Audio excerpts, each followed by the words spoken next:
Bismillahirrahmanirrahim. Assalamualaikum warahmatullahi wabarakatuh.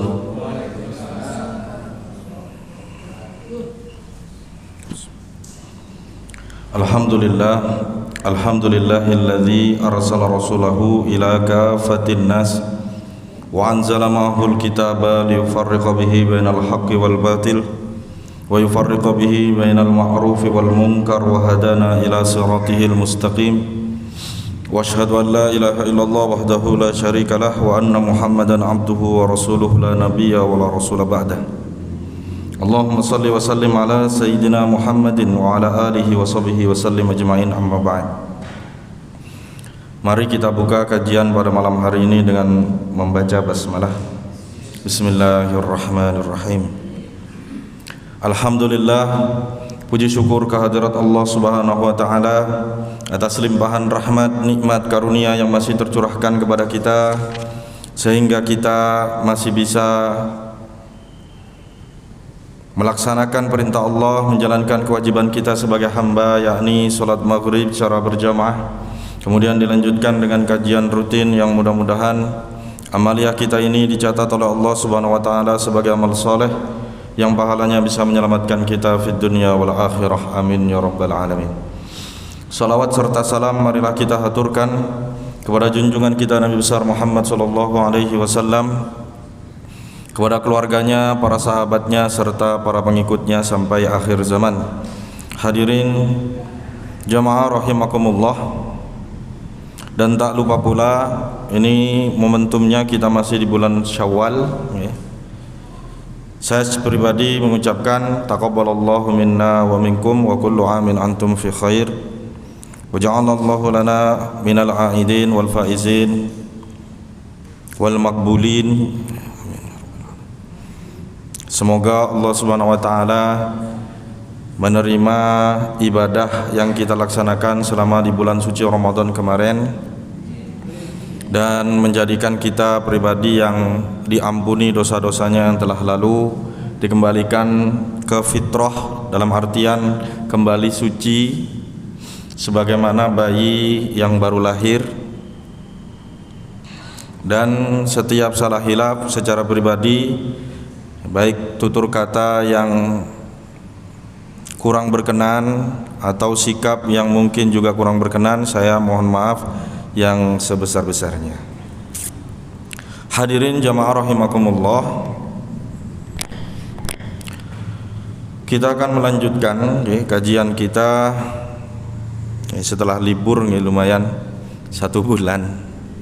Ya memang kajiannya 1 bulan sekali ya Pak ya.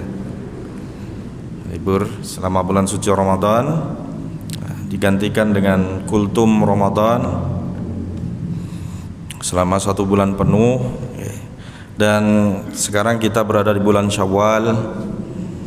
Ya tentu saja mestinya kita lebih tingkatkan lagi ketakwaan kita kepada Allah Subhanahu wa taala.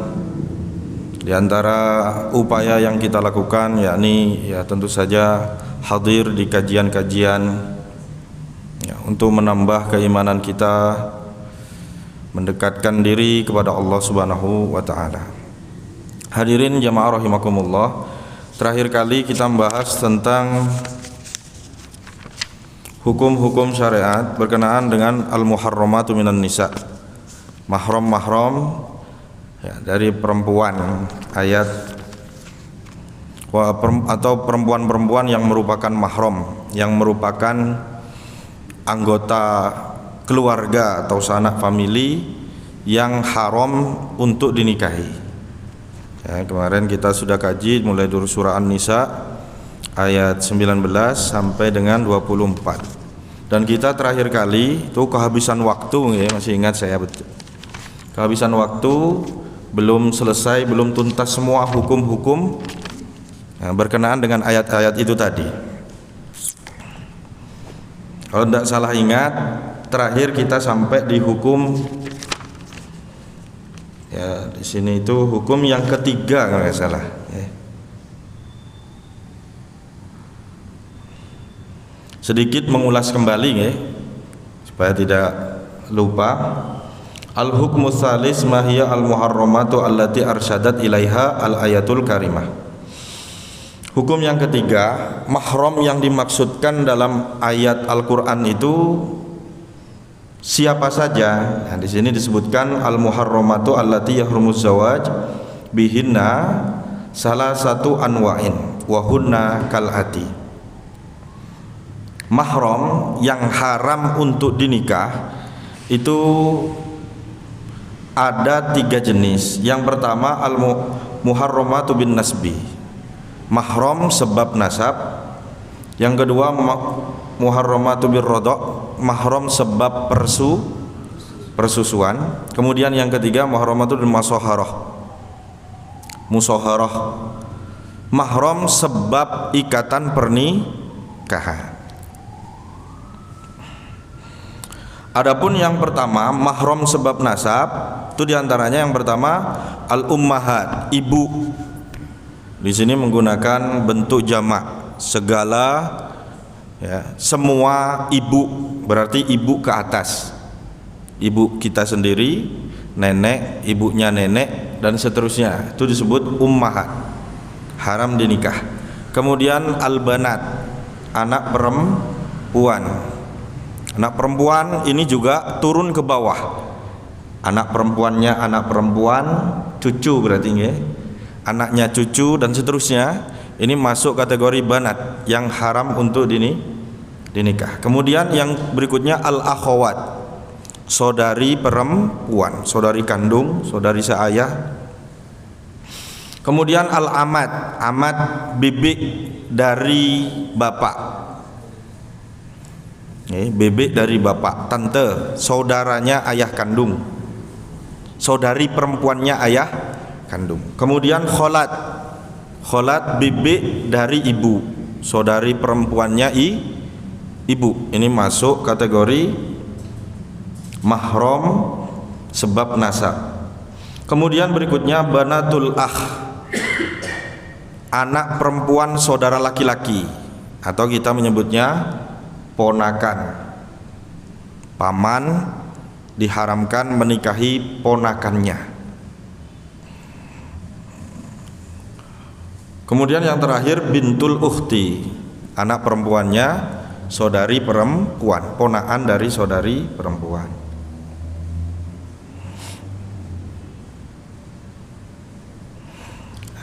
Ini semuanya diharamkan untuk dinikahi.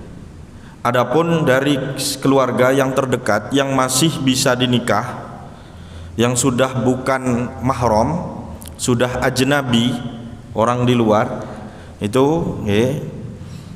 adalah misalnya sepupu. Sepupu itu sudah ajnabi. Kadang di hukum adat tertentu di masyarakat kita itu ada yang tidak membolehkan menikahi sepupu karena akan begini gitu katanya. Nah, itu tentu saja tidak bisa dijadikan hujah. Menurut hukum Islam, sepupu itu sudah ajnabi, sudah boleh untuk dinikah. Artinya tidak boleh kemudian antara laki-laki dan perempuan meskipun ada hubungan kekeluargaan yakni sepupu itu berdua-duaan atau berkholwat, nggak boleh tanpa disertai adanya mahram, tanpa adanya mahram. Ini termasuk kita juga jangan kemudian mentolerir keluarga lebih-lebih oh gak apa-apa goncengan sepupuan ayo. Kadang kita begitu, kadang di masyarakat kita itu masih begitu. Oh rapopo ikut dulure dhewe sepupu. Ndak, itu sudah non mahram. Sudah tidak boleh berkholwat, berdua-duaan tanpa disertai mahram. Paham ya? Ndak boleh. Ndak boleh mentolerir mentolerir itu kemaksiatan. Ya, sepupu alasannya. Nah, itu tadi ya mahram sebab nasab. Kemudian al-muharramatu minar radha, al-muharramatu minar radha sab'un aidan. Ada 7 juga. Ini sebagaimana sabdanya Nabi sallallahu alaihi wasallam, yahrumu minar radha'ah ma yahrumu minan nasab. Yang diharamkan sebab persusuan itu sebagaimana diharamkan sebab nasab. Artinya nopo? Kalau kita nyusu sama ibu yang berbeda 5 kali susuan yang cukup gitu ya, maka ibu yang kita susui itu otomatis menjadi ibu persusuan kita. Maka itu selayaknya ibu kandung, nggak boleh dinikah. Kalau dia punya anak perempuan, maka anak perempuannya itu adalah saudari sepersusuan. Kedudukannya sama seperti ukhtun tadi, saudari perempuan sepersusuan. Kalau dia punya saudara perempuan, berarti juga dia adalah bebeknya kita, tapi sepersusuan gitu, dan seterusnya, anaknya dan seterusnya.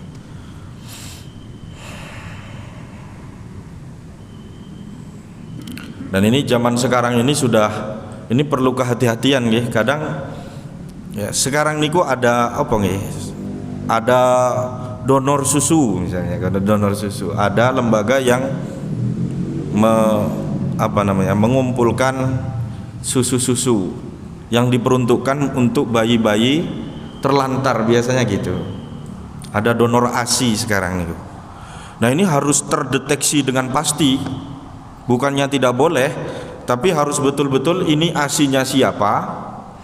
Ya, kadarnya itu kira-kira kalau di jumlahnya itu kalau diminumkan sama atau lebih enggak dari 5 kali persusuan. Kalau lebih dari 5 kali persusuan dari susu orang yang donor tadi, dari ASI-nya ibu yang donor tadi, maka otomatis bayi yang minum susu itu menjadi anak persusuan. Nah, itu kadang campur ya, maka enggak. Nah ini, nah dalam Islam itu kalau kemungkinan mudorotnya itu lebih besar, maka dihindari. Para ulama itu ya merumuskan satu kaidah dalam usul fikih, itu ada syadduz dzari'ah, darul mafasid muqaddamun ala jalbil masalih. Memang ya memberikan nutrisi susu kepada bayi itu baik, tapi kalau dampak buruknya nanti ke depan itu lebih besar, sebaiknya dihindari gitu. Apalagi kalau tidak ada kepastian itu tadi, itu susu dari siapa, ibu siapa yang mendonor susu itu dan diminum sama bayi itu, karena nantinya itu akan menjadi ada ikatan apa? Ada ikatan mahram. Nanti bayi itu besar, laki-laki misalnya, ternyata ibu yang mendonorkan ASI-nya itu punya anak perempuan. Setelah besar, mereka kemudian ternyata mau menikah.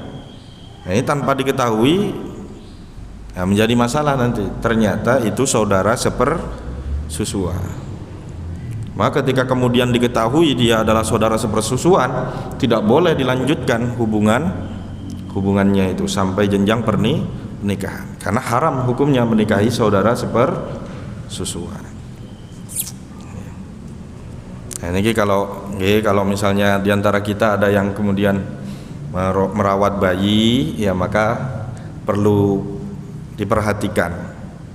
Kalau kita dulu di kampung-kampung niku kadang biasa nggih, bayi dititipno tanggane sing padha duwe bayine, ditinggal bowo, biasanya ngoten, ditinggal nyambut gawe, ditinggal engko disusoni mbek tanggane niku. Lah niku lek ping 5 gitu ya, sudah 5 kali persusuan yang cukup sampai kenyang itu otomatis ibu yang menyusui itu menjadi ibu persusuan. Dan ini harus ngerti, berarti dia sudah menjadi saudara. Dan nanti anaknya dengan bayi yang menyusu padanya itu menjadi saudara sepersusuan. Yang kemungkinan di kampung begitu itu mesti menelusuri, aku biyen nyusu nang sapa ae, gitu ya. Kalau dalam budaya Arab itu memang biasa, Pak. Bayi itu dicarikan ibu persusuan. Nabi Muhammad itu ya, tidak hanya disusui sama ibu kandungnya saja, tapi ada beberapa perempuan yang menyusui Nabi. Di antara yang terkenal adalah Halimatus Sa'diyah. Makanya Nabi punya saudara sepersusuan. Ngata.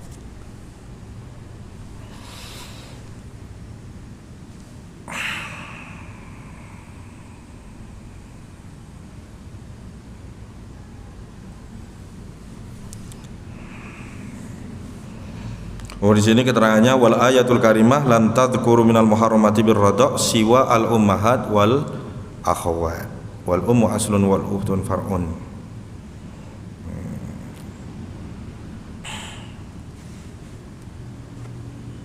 Kemudian yang ketiga, al muharramat bisababil musaharah wa amal muharramat bisababil musaharah faqad dzakaratil ayati al karimati minhunna arba'an. Di antaranya ada 4. Yang pertama zaujatul ab, ya, liqaulihi ta'ala, sebagaimana firman Allah Ta'ala, wala tankihu manakaha abaukum minan nisa, dan jangan kalian menikahi perempuan-perempuan yang dinikahi oleh bapak-bapakmu. Zaujatul ab, istri ayah, berarti sinten? Ibu tiri. Bapak kita punya istri baru misalnya, dan sudah hubungan suami istri keduanya ini, maka otomatis ibu baru itu menjadi mahram sebab pernikahan, sebab dia menikah dengan ayah kita. Kemudian yang kedua zaujatul ibn, anak istrinya anak atau menantu. Menantu. Ini liqaulihi ta'ala, karena firman Allah Ta'ala wa halailu abnaikumul ladzi min aslabikum, ya, istri-istri anak-anak kalian, ya, maka tidak boleh dinikahi, termasuk yang diharamkan, termasuk dia mahram karena musaharah, menantu. Nah niki belakangan niki viral ya di Indonesia, ya, menantu selingkuh sama mertua, bahkan diangkat jadi film itu. Yang ada film. Artinya nopo, ada kemungkinan seperti itu. Maka ini yang harus dipahami, bahwa mertua dan menantu, ya, ini statusnya adalah mahram. Kalau lebih-lebih kalau menantu dan anaknya itu sudah berhubungan suami istri, ketika dia cerai pun maka status ini tidak berubah. Paham ya? Tidak boleh lalu kemudian bekas mertua gitu ya, menikahi bekas menantunya misalnya gitu. Tidak boleh.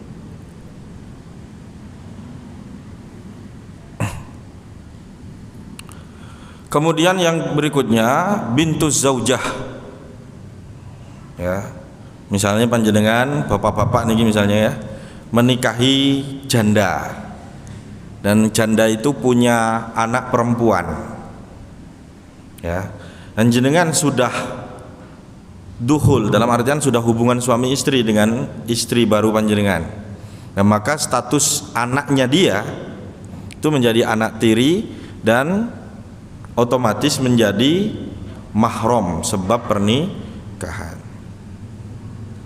Kecuali belum hubungan suami istri kok bisa, maka menikahi putrinya boleh.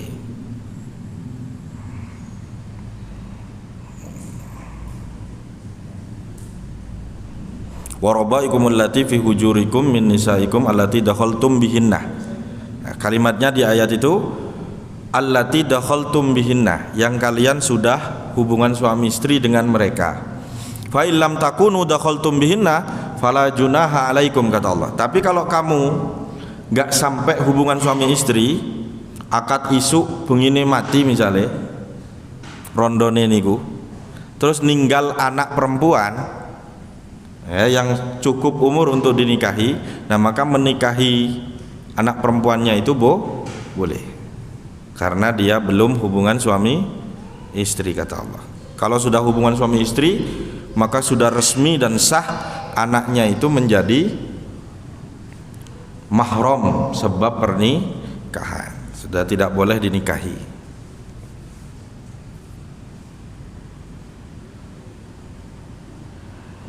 Yaitu pembahasan kita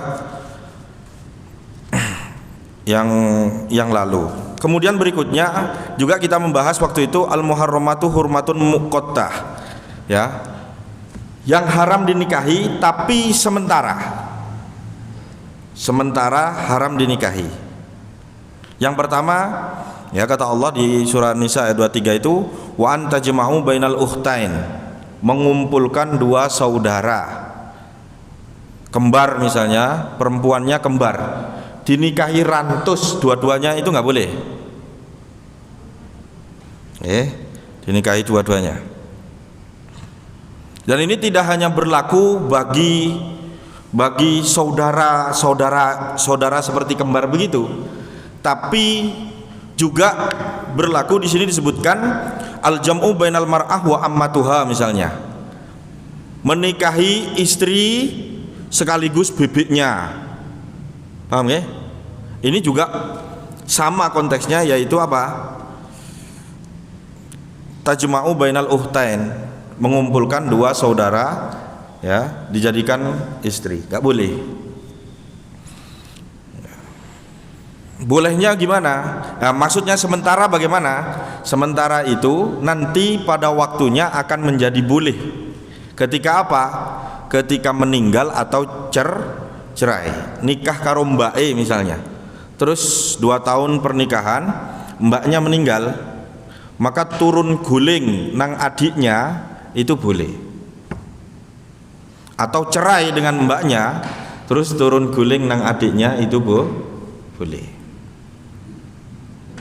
Tapi kan itu menimbulkan apa nggih? Menimbulkan polemik gitu. Oh, pedhot karo mbake, rabi karo adike.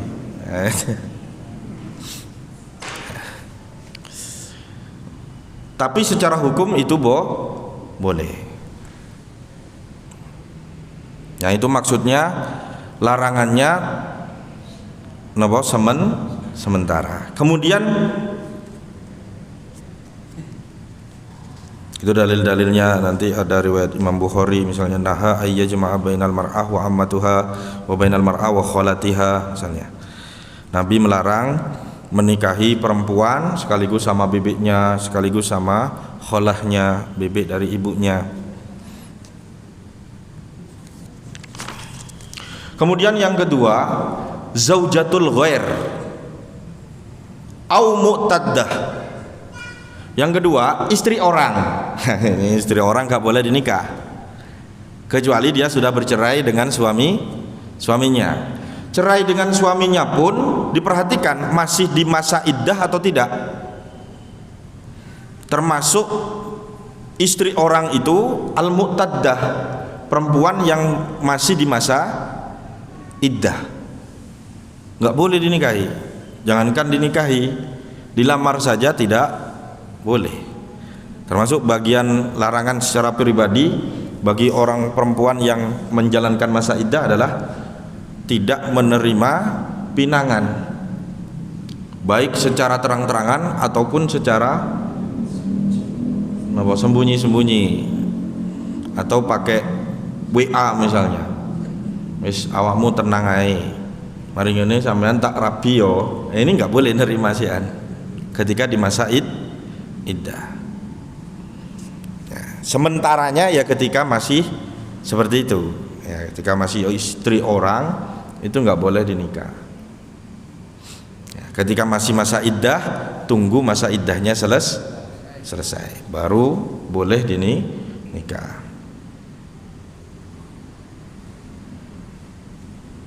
Dalilnya mana? Ini misalnya, ya, yang istri orang lain itu wal muhsanatu minan nisa, nah, itu ayatnya. Kemudian yang masa iddah wala ta'zimu ubdatan nikahi hatta yablughal kitabu ajalah. Nah, itu kata Allah.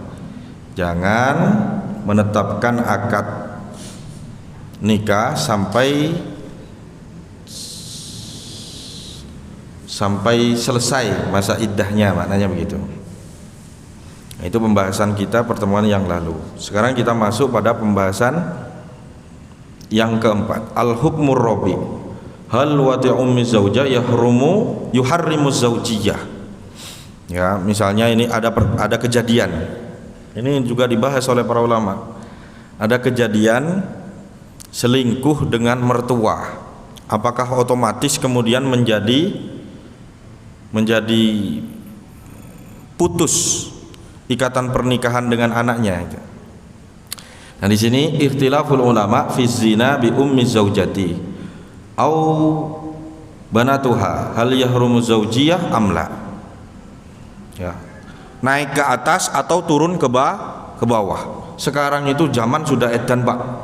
Ini kemungkinan ini para ulama sudah membahas di zaman dulu.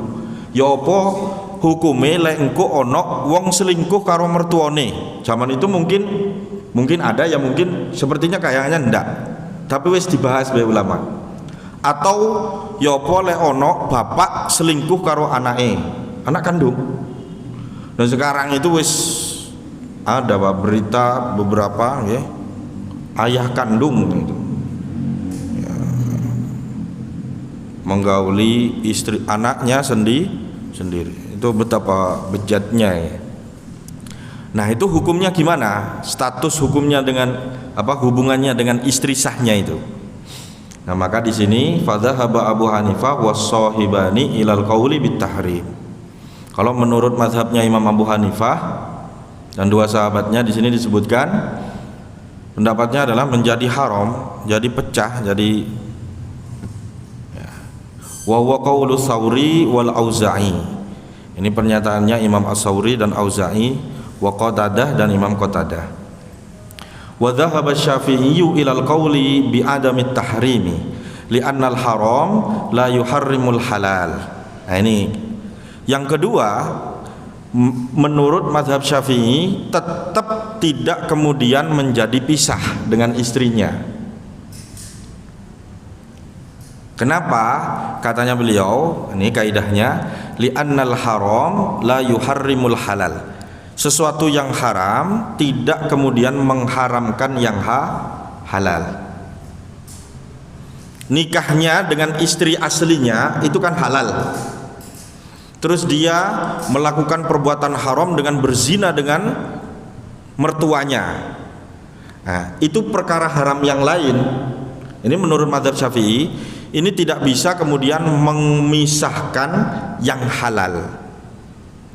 Itu dosa ya, karena telah melakukan keharaman, tapi tidak menyebabkan putusnya ikatan suami istri yang halal, yang sah.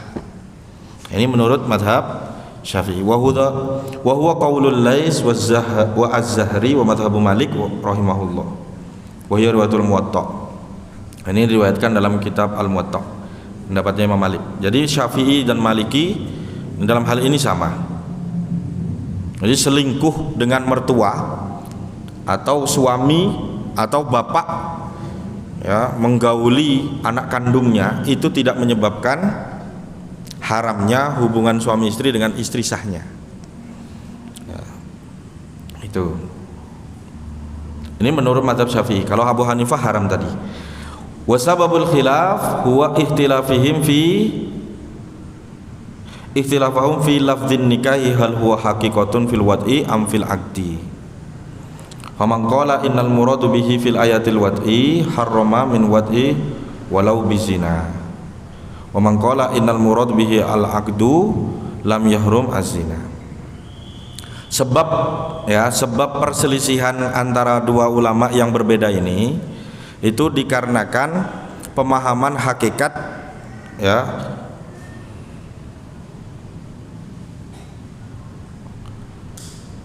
menikah itu adalah hubungan suami istrinya atau akadnya. Bagi yang mengatakan ya, yang dimaksudkan dalam ayat itu adalah hubungan suami istrinya, maka apa? Harrama min wati'at walau bizina, menjadi haram.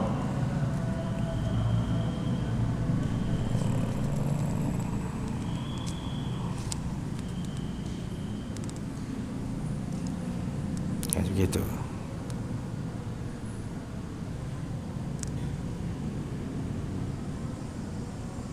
Katanya Imam Abu Hanifah, fal Hanafiyah rajahu ayyakun al murad bin nikah al wati wa qalu innan nikah fil wat'i haqiqatun wa fil aqdi majaz.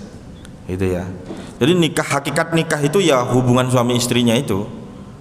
Maka ketika si suami itu kok melakukan hubungan juga dengan mertuanya, maka menjadi haram hubungan lagi dengan istri sahnya. Begitu dalam mazhab Abu Hanifah.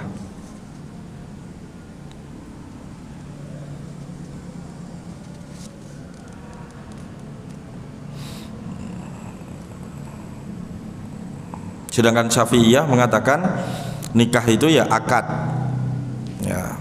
Ya artinya karena akadnya itu sehingga tidak ada kaitannya dengan hubungan suami istri. Sehingga ketika akadnya ini, status ikatan dengan akad ini tidak diputuskan dengan kalimat talak, ya, maka statusnya masih suami istri yang halal berhubungan suami istri. Meskipun si suami ini telah menggauli ibu mertuanya. Ini sudut pandangnya mazhab Syafi'i. Paham enggak maksudnya ini, Geng?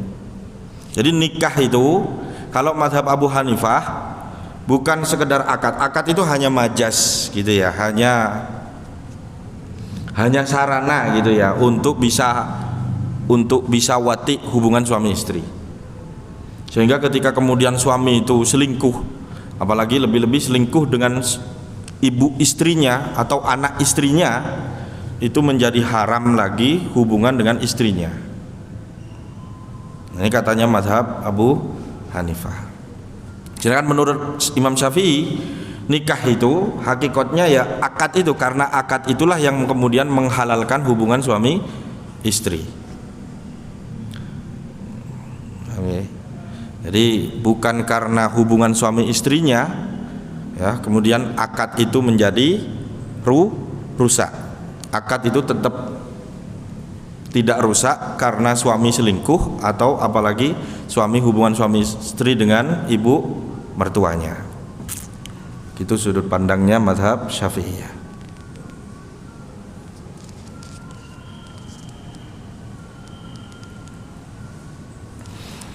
Nah di sini Imam Ali, pengarang kitab ini Syekh Ali As-Sobuni kemudian dari dua pendapat ini at-tarjih yang lebih rojih, lebih kuat katanya beliau, wala alla ma dhahaba ilahi Syafi'iyah yakunu arjah liquwati dalilihim, ya liquwati dalilihim. Ya barangkali apa yang menjadi pendapatnya mazhab Syafi'iyah dan Malikiyah tadi itu lebih rojih, lebih kuat karena kuat dalil pendalilannya. Faqad rawa Ikrimah an Ibni Abbas fir rajuli yazna bi ummi imratihi bi'adama yadkhulu biha faqala tahatti harramataini wa lam tahrum alaihi imratahu. Nah ini ada riwayat dari Ikrimah dari Ibnu Abbas tentang seorang laki-laki yang berzina dengan ibu mertuanya, ya. Tetap dia tidak kemudian berpisah dengan istrinya.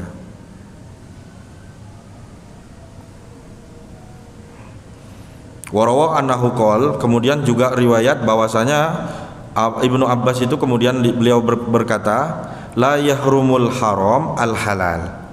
Jadi sesuatu yang haram itu tidak bisa mengharamkan yang halal. Perbuatan zina dengan ibu mertua itu haram. Nah, tapi tidak kemudian menjadikan haram hubungan dengan istrinya. Gitu. Kemudian berikutnya yang terakhir ini ya dari pembahasan mahram itu masih pembahasan pernikahan ini sebenarnya ya. Al hukmul khamis hukmul mut'ah wa ara al fuqaha fiha. Hukum nikah mut'ah. Ta'rifuhul mut'ah. Al mut'atu hiya ayyastajirur rajul al mar'ata ila ajalin muayyanin biqadrin ma'lumin. Jadi nikah mut'ah itu kalau bahasa kita itu kawin kontrak. Ya, menikahnya seorang laki-laki dan perempuan dengan kesepakatan waktu yang telah ditentukan dan besaran mahar yang juga sama-sama ditentukan. Wa qad kana ar-rajulu yankihul mar'ah waqtan ma'luman syahron aw syahraini aw yauman aw yaumaini summa yatrukuha ba'da ayyuqda minha watrahu. Jadi gambarannya seorang laki-laki menikahi perempuan dengan kesepakatan sehari, 2 hari, sebulan atau 2 bulan. Setelah itu akan bercerai setelah terpenuhi hajatnya, keinginannya, hasratnya. Ini kanok betone ambek nopo? Ambek tuku ngoten nggih kalau bahasanya. Ambek tuku.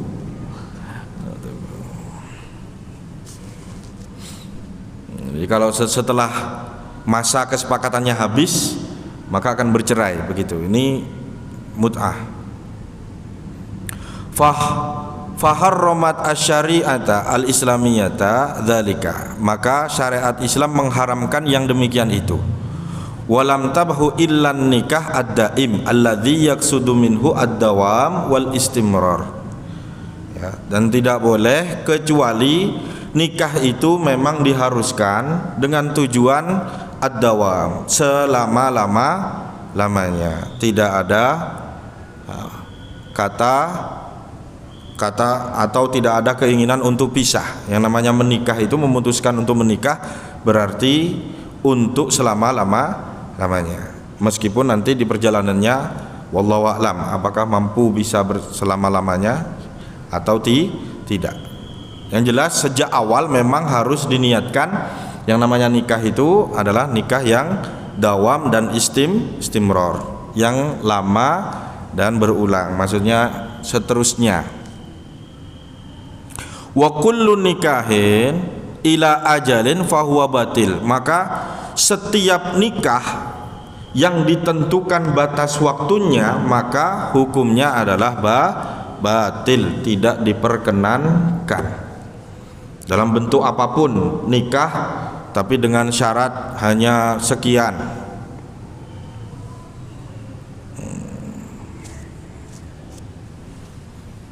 Termasuk misalnya yang pernah saya sampaikan dulu, muhallil. Ya, Nabi mengatakan terlaknat muhallil wa muhallillah.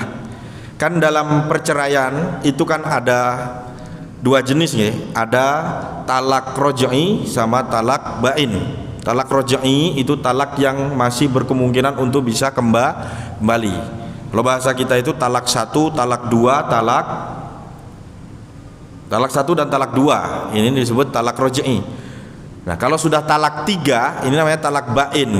Talak yang sudah tidak bisa rujuk, kecuali ya, dalam syariat itu menentukan kecuali si istri menikah dengan laki-laki lain dan sudah duhul, hubungan suami istri, lalu kemudian kok terpisah lagi tanpa ada unsur kesengajaan.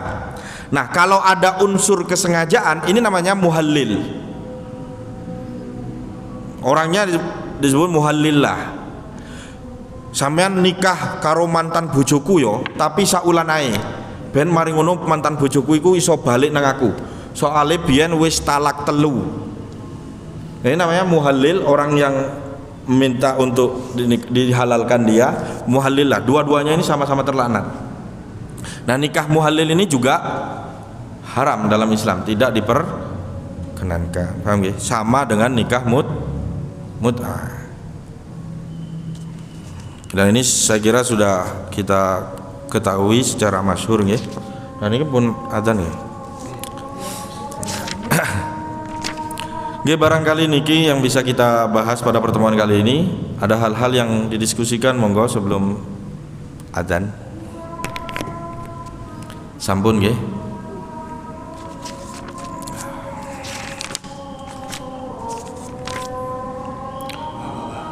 Nggih.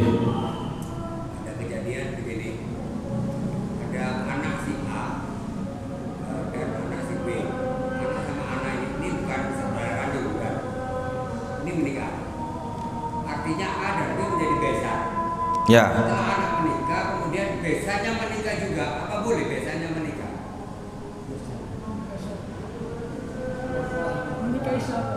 Oh anu, Anak sama anak menikah. besan menikahi besan. Besan menikah besan. Nggih. Ini ada Ustaz Usikal mungkin. Tahu ya Ustaz pripun? Kalau besan menikah dengan besan, boleh mboten?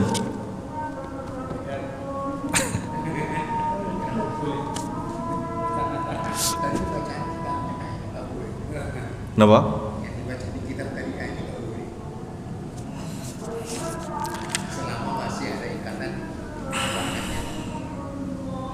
Nggih.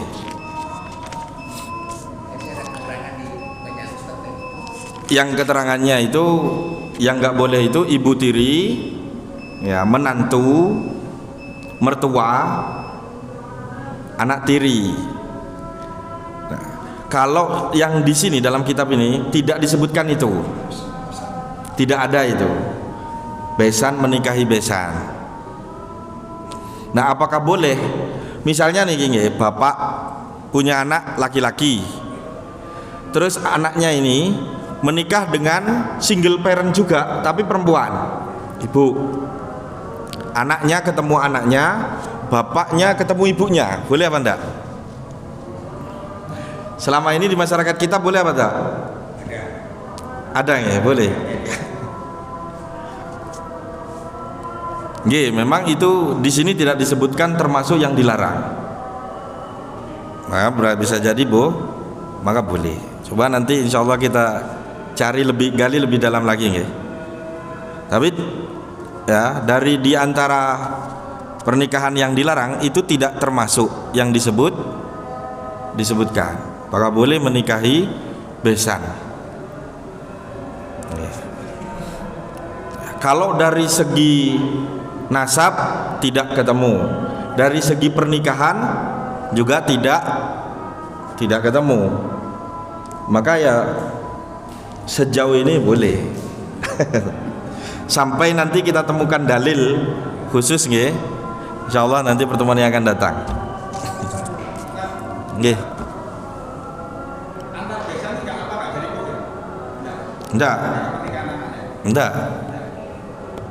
Enggak boleh, tidak jadi mahram, jadi ajnabi. Bahkan dalam mazhab Syafi'i istri itu bukan mahram, Pak. Dalam mazhab Syafi'i, makanya menyentuh istri batal kata mazhab Syafi'i. Karena istri bukan mahram.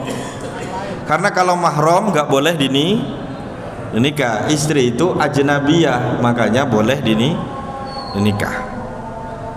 Tapi ya itu nanti kalau kemudian dipaksakan untuk dilogikakan lagi, lawang mertua saja jadi mahram, kok istri enggak?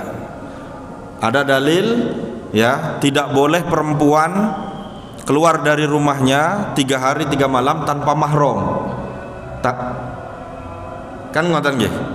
Tapi sama suaminya masa enggak boleh? Boleh. Berarti suami mahram bukan? Le mahram gak oleh nikah. Dia nampaknya dengan Mahram setelah dinikahi. setelah dinikahi, ngaten nggih? Ngaten. Jadi begitu nggih, wallahu alam. Ya insyaallah nanti kita coba, mungkin ada dalil secara khusus. Ya, kalau ndak ada dalilnya, ya berarti kembali ke hukum asal, al-aslu fil asya' al-ibahah. Hukum asal segala sesuatu itu boleh, illa madalla dalil ala tahrimihi, kecuali ada dalil larangannya. Kalau nanti kita ketemukan dalil larangannya, ya berarti nggak boleh.